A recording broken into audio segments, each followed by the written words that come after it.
Antes de abordarmos o conteúdo do que passou a ser conhecido como teologia da última geração e o conjunto de questões que a cercam, precisamos reconhecer e admitir aquilo que há muito tempo descrevo em minhas reuniões sobre vários temas, como o gênio do adventismo do sétimo dia. Esse gênio é a capacidade de reunir e descobrir o consenso dos escritos inspirados a respeito de qualquer assunto bíblico. Há uma razão pela qual aqueles que têm sido mais bem-sucedidos em alcançar o mundo fora do adventismo com nossa mensagem são, na maioria das vezes, os mais zelosos e articulados ao definir questões dentro da denominação.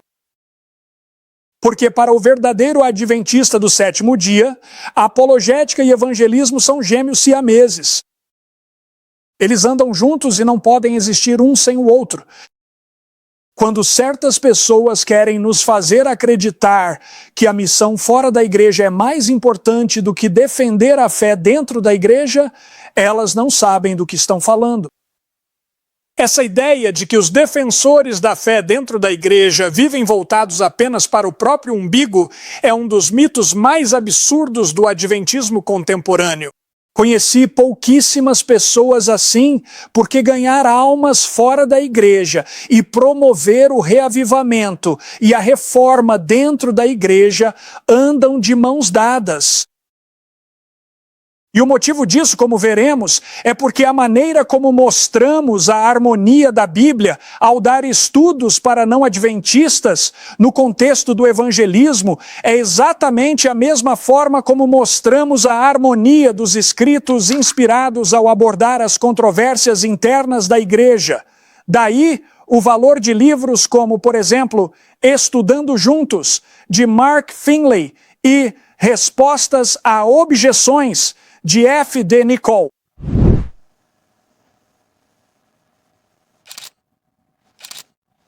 Aqui vamos nós. Este alicerce do estudo bíblico adventista é inegociável quando consideramos as reivindicações da teologia da última geração, juntamente com as reivindicações de seus críticos.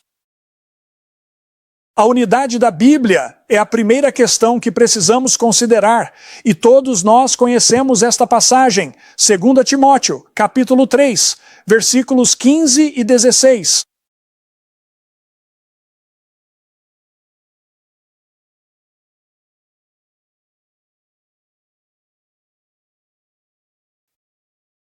Desde criança, Paulo está aqui se dirigindo ao seu jovem protegido. Você conhece as sagradas escrituras, que podem torná-lo sábio para a salvação pela fé que há em Cristo Jesus. Toda a escritura, Paulo continua dizendo, é inspirada por Deus e útil para o ensino, para a repreensão, para a correção, para a instrução na justiça. Agora, o que é significativo sobre essa passagem não é apenas sua afirmação da unidade da Bíblia, tanto do Antigo quanto do Novo Testamento, mas também a afirmação de que a doutrina de Paulo sobre a salvação pela fé em Jesus, que está no cerne do que chamamos de teologia da última geração, na verdade não é algo que foi inventado pelos escritores do Novo Testamento. Ela começou com o Antigo Testamento. Afinal, essas eram as únicas escrituras das quais Timóteo poderia ter sido ensinado desde a infância. Não se pode afirmar isso vezes suficientes. Os adventistas do sétimo dia não são cristãos do Antigo Testamento. Os adventistas do sétimo dia não são cristãos do Novo Testamento. Os adventistas do sétimo dia não são cristãos paulinos. Os adventistas do sétimo dia não são cristãos joaninos. Os adventistas do sétimo dia são cristãos bíblicos. Agora precisamos considerar passo a passo o argumento bíblico para seu caráter autoexplicativo. 2 Pedro capítulo 1, versículos 20 a 21 nos diz: sabendo primeiramente isto, que nenhuma profecia da Escritura é de particular interpretação, porque a profecia nunca foi produzida por vontade de homem algum, mas os homens santos de Deus falaram inspirados por... quem? pelo Espírito Santo. Agora vamos abrir em 1 Coríntios capítulo 2 e olhar para os versículos 12 a 14. Agora nós recebemos, escreve Paulo, não o Espírito do mundo, mas o Espírito que vem de Deus, para que possamos conhecer as coisas que nos são dadas gratuitamente por Deus, as quais também falamos, não com palavras ensinadas pela sabedoria humana, mas com as que o Espírito Santo ensina, comparando coisas espirituais com espirituais. Mas o homem natural não recebe as coisas do Espírito de Deus, pois para ele são loucura, e não pode entendê-las, porque elas se discernem espiritualmente. Em outras palavras, o que o Espírito Santo inspira deve ser compreendido por comparação consigo mesmo. E o livro de Isaías 28, 9 a 10 explica isso ainda mais. A quem, pergunta o profeta, a quem, isto é, ao Senhor, ensinará o conhecimento? E a quem fará entender a doutrina? Aos que são desmamados do leite e retirados dos seios, porque é preceito sobre preceito, regra sobre regra, regra sobre regra, um pouco aqui, um pouco ali. Irmãos e irmãs, é assim que, como qualquer evangelista ou obreiro bíblico sabe, os adventistas do sétimo dia apresentam todos os seus ensinamentos a partir da Bíblia. Sobre todo assunto, vamos ao Antigo Testamento, vamos ao Novo Testamento, e não damos a nenhuma dessas partes da Bíblia mais ou menos autoridade do que a outra. Agora, os críticos frequentemente descrevem essa abordagem das Escrituras, assim como dos escritos de Ellen White, sobre os quais vamos falar em 2 apresentações a partir de agora. Alguns chamam isso de método da prova textual, mas o que estamos realmente falando é do próprio método de autointerpretação da Bíblia. Nenhum de nós está dizendo, por favor, não me entenda mal, que não devemos olhar para o contexto das passagens inspiradas quando as estudamos, mas precisamos considerar o que a Bíblia diz sobre si mesma e como ela apresenta, ao longo de suas páginas, uma imagem unificada e consistente da verdade divina. É aqui, meus amigos, que o estudo bíblico evangélico popular e o estudo bíblico clássico dos adventistas do sétimo dia tomam caminhos diferentes.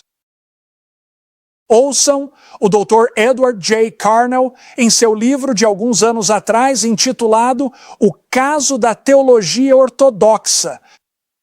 Aliás, essa foi a metodologia usada lá no início dos anos 1980 por Robert Brinsmead, quando ele tentava convencer os adventistas de que o sábado do sétimo dia não era mais obrigatório. Aqui estão as 2 regras que o Dr. Carnell apresenta para o estudo da Bíblia. Primeiro, o Novo Testamento deve interpretar o Antigo. E, aliás, por interpretar, ele quer dizer substituir. Segundo, as epístolas do Novo Testamento devem interpretar os evangelhos. E claro, quando ele fala sobre as epístolas, ele está realmente se referindo apenas às epístolas de Paulo. Ele certamente não está falando das epístolas de João ou de Pedro, e com certeza não está falando de Tiago.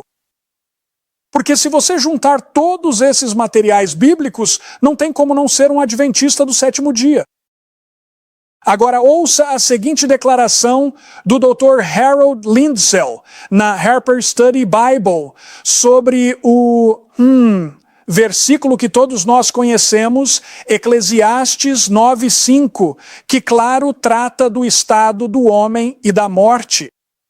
Veja o que o Dr. Lindsell diz sobre esse texto, e repare como ele evita o que as Escrituras estão ensinando. A partir deste versículo, alguns deduziram o dogma do sono da alma para os mortos até a ressurreição. A doutrina do sono da alma não é bíblica. Está bem claro que ele não estudou a Bíblia com muito cuidado. O problema é resolvido quando se entende que a Bíblia é um livro de revelação progressiva. E pessoal, sempre que ouvirem esse termo, fiquem atentos, porque na maioria das vezes o que isso significa é contradição. O Antigo Testamento não possui a doutrina bíblica completa sobre o estado intermediário após a morte. Vemos algo similar na obra de 1984 de Robert Morey, Morte e o Além, onde ele defende a visão evangélica contra as posições de grupos como Adventistas do Sétimo Dia, Testemunhas de Jeová e outros. Ele diz neste livro, Morte e o Além, eles, ou seja, os adventistas e outros, não veem nenhum progresso do Antigo Testamento para o Novo Testamento, mas nivelam a distinção entre os testamentos. Em vez de dar prioridade à clareza do Novo Testamento, eles se sentem mais seguros permanecendo com a visão turva encontrada no Antigo Testamento. Agora, pessoal, essa própria abordagem de compreensão da Bíblia encontrou seu caminho dentro da Igreja Adventista do Sétimo Dia. E é por isso que temos as controvérsias teológicas sobre salvação, perfeição, a natureza humana de Cristo e temas relacionados entre nós. Antes de 1950, essas controvérsias entre nós não existiam. E isso porque antes de 1950, usávamos a abordagem abrangente e auto-interpretativa da Bíblia para estudar teologia. Agora, algumas pessoas vão dizer, espere um minuto, pastor Kevin, nós não discutíamos sobre justiça pela fé antes dos anos 1950? Pessoal, nenhum dos temas discutidos em 1888 tem qualquer ligação direta com as questões que estão nos dividindo agora. Ninguém em 1888 acreditava no pecado original. Ninguém em 1888 acreditava na natureza humana de Cristo antes da queda. Ninguém em 1888 acreditava que a salvação era realizada apenas pela justiça justificadora. Ninguém em 1888 acreditava que a justificação era apenas declarativa e não transformadora. E com certeza, ninguém acreditava em 1888 que era impossível, mesmo com o poder do céu, viver uma vida livre do pecado aqui nesta terra. As controvérsias em 1888 eram muito diferentes e continuaram sendo diferentes até os anos 1950 e o fiasco do Questions on Doctrine. E provavelmente ninguém articulou essa abordagem evangélica ao estudo da Bíblia melhor do que o falecido Desmond Ford na Conferência de Palmdale em 1976. Aqui estão os passos que o Dr. Ford delineou para entender o que a Bíblia supostamente ensina sobre a justiça pela fé. Vamos analisá-los. Número 1, Paulo é o teólogo do Novo Testamento. Somente ele, isso é Ford falando, apresenta uma análise do plano da salvação. Incrível. Quer dizer que Jesus passou de uma noite inteira com Nicodemos e não se preocupou em lhe dizer como ser salvo? Número 2. O único livro de Paulo que explica sistematicamente a justiça pela fé é Romanos. Número 3, a parte de Romanos que contém essa apresentação sistemática é Romanos 3:21 a 5:21, embora, obviamente, os capítulos anteriores e posteriores estejam relacionados a essa discussão central. O que queremos enfatizar é que é aqui, diz Ford, que devemos encontrar a natureza básica da justiça pela fé. Se o que acreditamos não está aqui, precisamos repensar. Agora, o que lhe dá o direito de elevar alguns capítulos de um livrinho acima do restante da Bíblia? Mas foi assim que ele chegou ao Evangelho que dividiu tão profundamente a Igreja Adventista do Sétimo Dia. Aqui está outra declaração que Ford fez em um simpósio sobre justiça pela fé, ao qual assisti quando era calouro em teologia. Alguns de vocês podem imaginar, isso provavelmente foi há alguns anos. Aqui está o que ele diz neste artigo que apresentou para nós. Onde está a palavra definitiva sobre o Evangelho? Certamente não fora das Escrituras. E onde nas Escrituras? Nem mesmo nos Evangelhos. Pense sobre isso. Nem mesmo nos Evangelhos que foram escritos como suplementares às epístolas. A cruz teve que ser suportada antes que pudesse ser explicada. Isto é uma invenção totalmente humana, sem qualquer autoridade bíblica. Bem, em um livro que ele e sua esposa escreveram juntos depois que ele foi removido do ministério adventista, o livro intitulado A Crise Adventista de Identidade Espiritual, publicado em 1982, Ford faz esta declaração: Paulo foi o maior pregador do evangelho que já existiu. Você diz, e quanto a Jesus? Meus amigos, Jesus veio para realizar a expiação, não para explicá-la. Agora, não podemos exagerar esse ponto, irmãos e irmãs, porque todos os ataques à teologia da última geração, todos os sites anti-adventistas que vocês veem por aí, todos eles baseiam seus argumentos contra a nossa fé nesses princípios fundamentais que Ford e outros articularam, seja dentro ou fora da igreja adventista. E ainda assim, são essas pessoas que dizem que os adventistas do sétimo dia rejeitam a Bíblia. São essas as pessoas que dizem que nós baseamos nossa teologia em Ellen White e não na Bíblia. O que eles não contam para você é o quão pouco da Bíblia eles realmente levam em consideração. Um autor, em um dos livros recentes atacando a teologia da última geração, faz uma afirmação muito semelhante à de Desmond Ford. Ele diz, Romanos é o resumo e a coroa do Evangelho Paulino e é indiscutivelmente a obra mais importante de teologia cristã já escrita. Lá vamos nós de novo, elevando uma parte da Bíblia acima das outras. É assim que você sai da igreja adventista. 3 vezes, ouça com atenção no mesmo livro a insistência de Ford e Brinsmith de que a justiça pela fé nos escritos de Paulo se restringe à justificação, e vou falar sobre isso amanhã à tarde, é praticamente endossada. Outro autor contemporâneo, escrevendo contra a teologia da última geração, afirma que Desmond Ford prestou um serviço à denominação ao destacar o fato de que a justiça pela fé no Novo Testamento se restringe ao que Paulo chama de justificação pela fé e não inclui a santificação. Irmãos e irmãs, vamos descobrir amanhã que isso é uma mentira. Se você quiser um estudo aprofundado sobre essa afirmação de que a justiça pela fé supostamente se resume apenas à justificação, leia um artigo que escrevi no meu site vindicate.com, que se intitula O Alcance Bíblico da Justiça pela Fé. Você pode simplesmente pesquisar isso no Google, junto com o nome Kevin Paulsen, e você vai encontrar. Em outras palavras, meus amigos, a questão de a Bíblia ser sua própria intérprete e de ser consultada de forma abrangente quando estabelecemos doutrinas está no cerne do atual debate adventista sobre a teologia da última geração. Ellen White tanto ecoa quanto aprofunda o princípio de autointerpretação da Bíblia em declarações como a seguinte.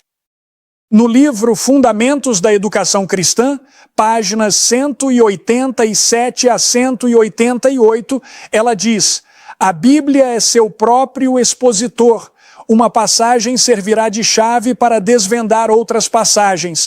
Vimos isso ontem à noite com a palestra introdutória do pastor Bohr. E dessa forma, a luz será lançada sobre o significado oculto da palavra.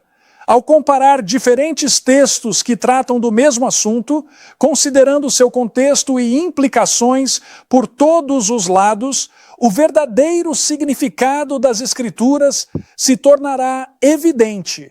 muitos pensam que precisam consultar comentários sobre as Escrituras para entender o significado da palavra de Deus, e nós não adotaríamos a posição. Ouça como Ellen White é equilibrada.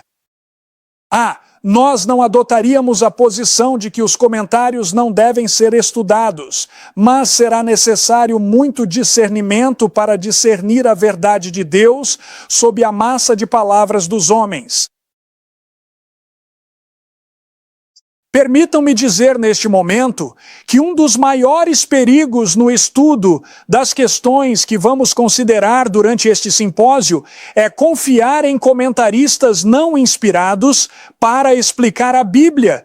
E quando você lê os livros que foram recentemente escritos contra a teologia da última geração, eles estão repletos de comentários não inspirados, especialmente em pontos cruciais onde estão tentando estabelecer sua posição. Pessoal, isso é sempre perigoso. Sempre que você confia em autores não inspirados para explicar a inspiração, pode ter quase certeza de que está ouvindo o erro. Conselhos aos professores, página 462. A Bíblia é seu próprio expositor. A Escritura deve ser comparada com a Escritura. O estudante deve aprender a ver a palavra como um todo e a enxergar a relação entre suas partes. Ele deve adquirir conhecimento do seu grandioso tema central, do propósito original de Deus para o mundo e do surgimento do grande conflito e da obra da redenção. Ele deve compreender a natureza dos dois princípios que disputam a supremacia e aprender a rastrear sua atuação através dos registros da história e da profecia até a grande consumação. No livro Nossa Alta Vocação, página 207, Ellen White diz: a Bíblia é seu próprio intérprete. Com bela simplicidade, uma parte se conecta com a verdade de outra parte, até que toda a Bíblia se funda em um todo harmonioso. A luz irrompe de um texto para iluminar alguma porção da palavra que parecia mais obscura.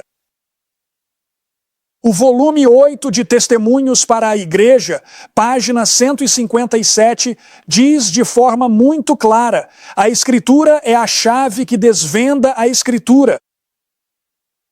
Loma Linda Messages, página 55. Deixe que a Bíblia explique suas próprias declarações. Aceite-a exatamente como está escrita, sem distorcer as palavras para se adequar às ideias humanas.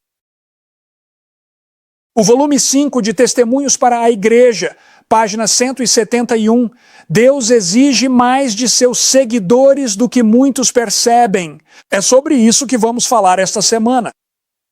Se não quisermos construir nossas esperanças do céu sobre um falso alicerce, devemos aceitar a Bíblia como está escrita e crer que o Senhor quer dizer exatamente o que diz. Ele não exige nada de nós para o qual não nos dará graça para cumprir. E é exatamente sobre isso que gira toda a controvérsia da perfeição, pessoal. Ele não nos ordenará fazer nada para o qual não nos dê o poder de realizar. Volume 21 dos Manuscript Releases, página 346. Quando aqueles que professam crer na verdade presente caírem em si, e olha como precisamos que isso aconteça agora, quando aceitarem a palavra do Deus vivo exatamente como está escrita e não tentarem distorcer as Escrituras, então edificarão sua casa sobre a rocha eterna, que é Cristo Jesus. Sabe, temos tantos entre nós que confiam em estudiosos para nos explicar a Bíblia, e isso é sempre um perigo tão grande que vamos lidar com isso ao longo desta série de encontros. Críticos da teologia da última geração baseiam seus argumentos em estudiosos, em vez de no conselho escrito de Deus. Pelo menos essa é sua principal fonte de autoridade. E quando eles citam o conselho escrito de Deus, na maioria das vezes tiram do contexto, e nós também vamos demonstrar isso. Conte todas as citações de estudiosos que você vê, por exemplo, em alguns desses novos livros que foram escritos contra a teologia da última geração, e você vai entender o que quero dizer. A Bíblia nos adverte contra isso em Jeremias capítulo 17, versículo 5.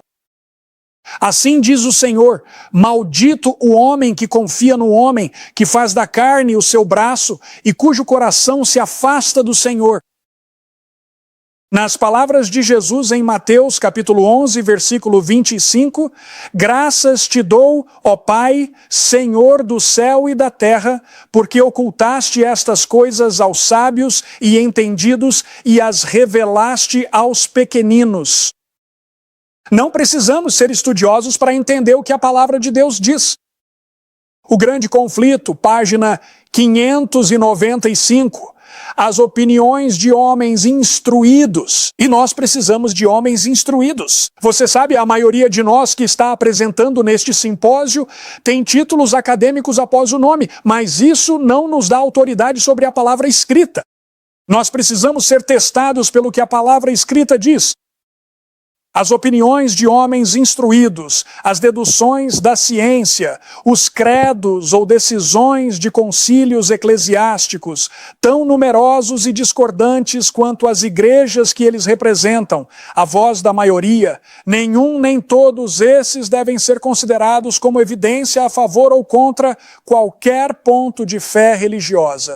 Então, se alguém disser, bem, o corpo docente do seminário está todo unido nesse ponto, ou algum outro grupo de estudiosos está unido, pessoal, tudo o que importa é o que o conselho escrito de Deus diz. Vamos abrir em Caminho a Cristo, página 89. Ellen White diz, a Bíblia não foi escrita apenas para o erudito. Pelo contrário, ela foi feita para o povo comum. As grandes verdades necessárias para a salvação são tão claras quanto o meio-dia, e ninguém se enganará ou se perderá, exceto aqueles que seguem seu próprio julgamento em vez da vontade de Deus claramente revelada. Não devemos aceitar o testemunho de nenhum homem sobre o que as Escrituras ensinam, mas devemos estudar as palavras de Deus por nós mesmos. Do livro From the Heart, página 297, ouça esta aqui.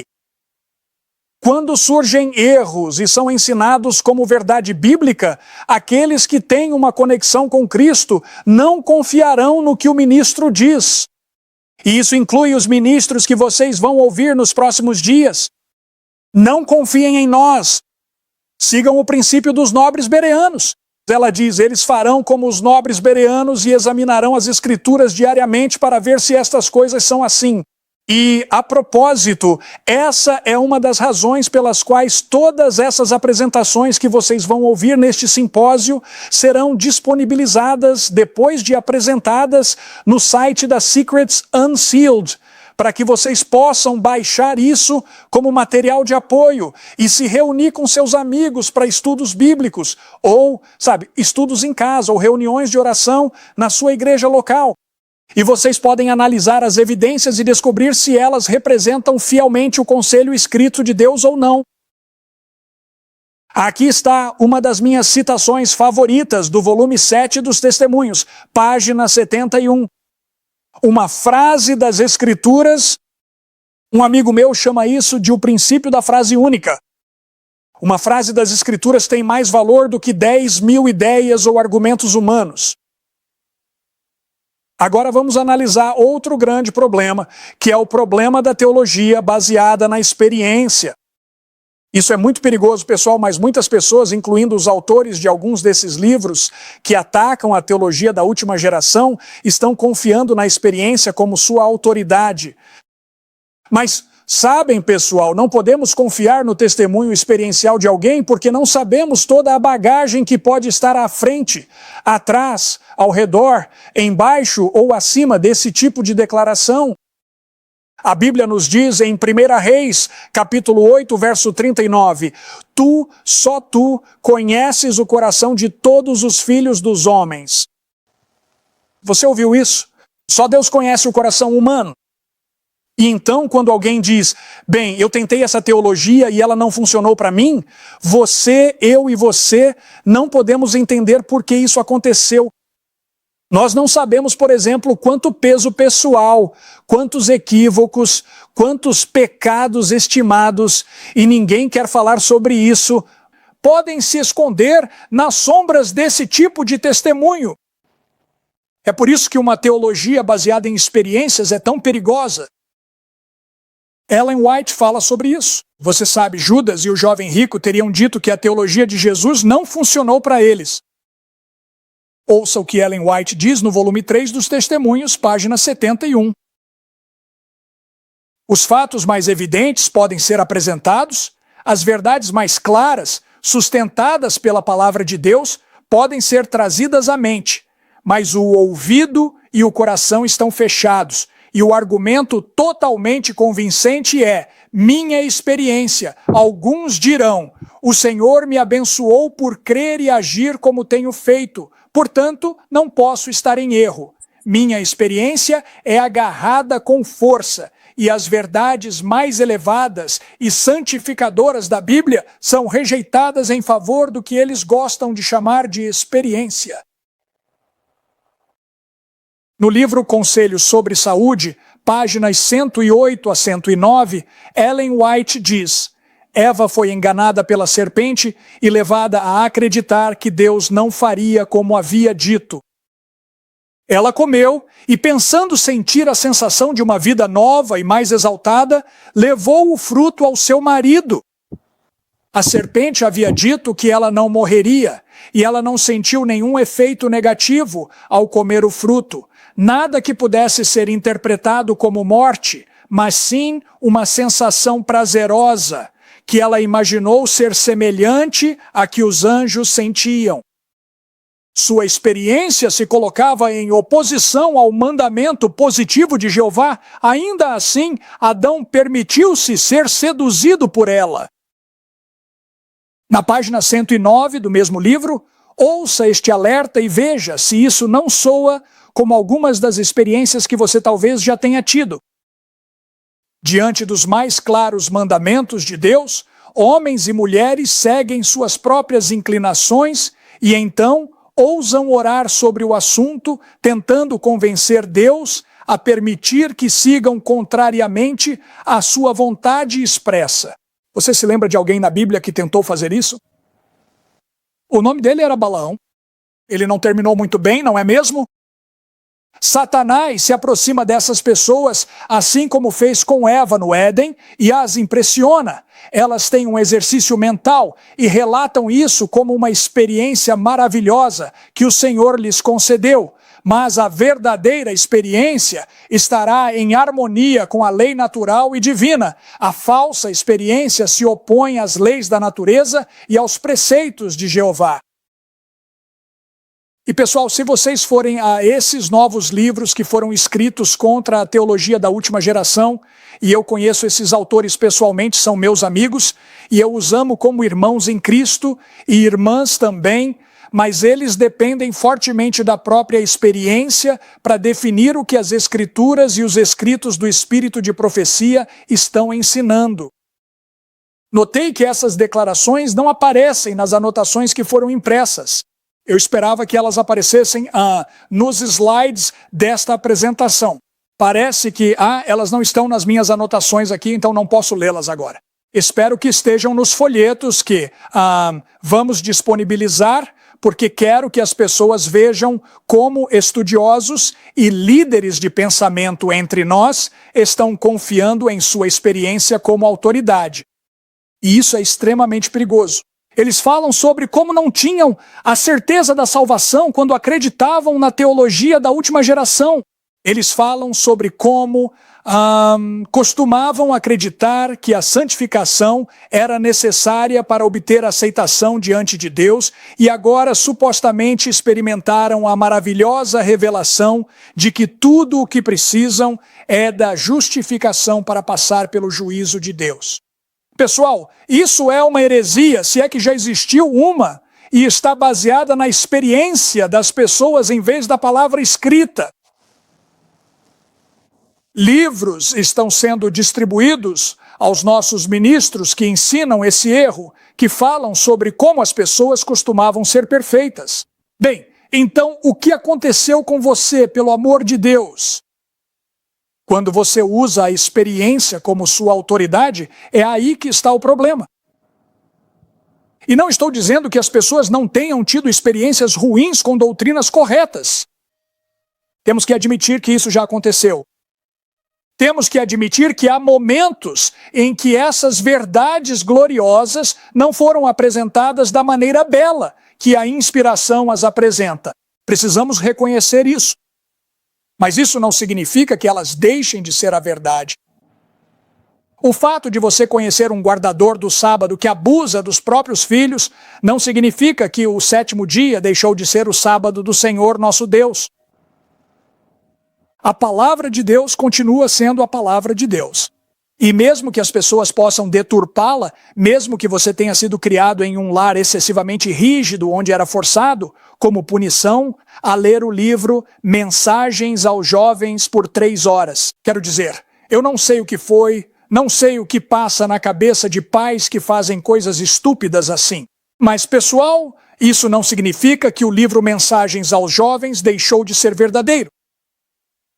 Precisamos nos firmar unicamente no conselho escrito de Deus, não na experiência, não nas ideias de alguém, não no nosso pastor ou professor bíblico favorito.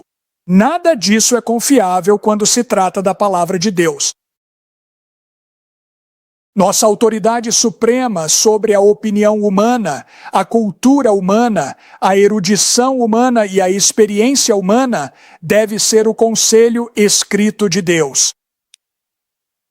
À medida que enfrentamos a crise dos últimos dias e as crises que vemos se multiplicando ao nosso redor, enquanto os últimos dias se aproximam cada vez mais, precisamos enxergar qualquer tema de discussão, qualquer questão controversa, através das lentes do que Deus revelou por meio da Bíblia e dos escritos do Espírito de profecia.